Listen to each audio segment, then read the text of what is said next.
Stray dogs గురించి కొంతమంది support చేస్తున్నారు, కొంతమంది దాన్ని వాళ్ళకి నెగిటివ్ గా మాట్లాడుతున్నారు. మీ ఒపీనియన్ ఏంటి దాని మీద? నా ఒపీనియన్ అయితే బతకనియాలి, కుక్కల్ని బతకనియాలి. బతకనివ్వాలి. ఇప్పుడు ప్రపంచం మనుషులకు ఒకటే కాదు కదా, అందరిని చంపుకుంటా పోతే మనుషులు ఒకరే ఉంటారా? కుక్కలు ఉండాలా, పక్షులు ఉండాలా, అనిమల్స్ ఉండాలా, అన్ని ఉండాలా. కుక్కల్ని చంపమనట్లేదు, ఎవరైతే స్ట్రీట్ లో తిరుగుకుంటా పిచ్చి పిచ్చిగా పిల్లల మీద దాడి చేస్తున్నాయో అలాంటి టైప్స్ వాటిని తీసుకెళ్లాలని అని అంటున్నారు. అవును, ఆబ్వియస్లీ చంపేశారని న్యూస్ లో వస్తున్నాయి. చంపేశారు. ఇప్పుడు చంపకుండా ఉంటే ఇంత రేణుదేశాయ్ కూడా ఇంత ఫైర్ అవ్వాల్సిన అవసరం లేదు కదా. కాబట్టి ఇట్లాంటి ఎటువంటి చాలా తక్కువ పర్సెంటేజ్ ఉంటాయి.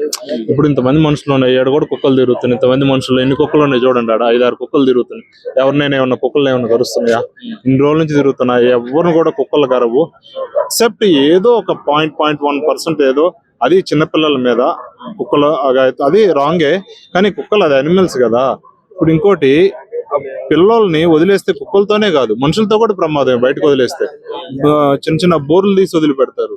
అంటే పిల్లల్ని, చిన్నపిల్లల్ని వదిలేస్తే కుక్కలతోనే కాదు ప్రతి ఒక్క దాంతో మనుషులతో ప్రమాదం ఉంది, వెహికల్స్ తో ప్రమాదం ఉంది. చిన్న చిన్న బోరింగ్ వేసి వదిలిపెడతారు, దాంట్లో పడిన రోజులు కూడా మనం చూసాం.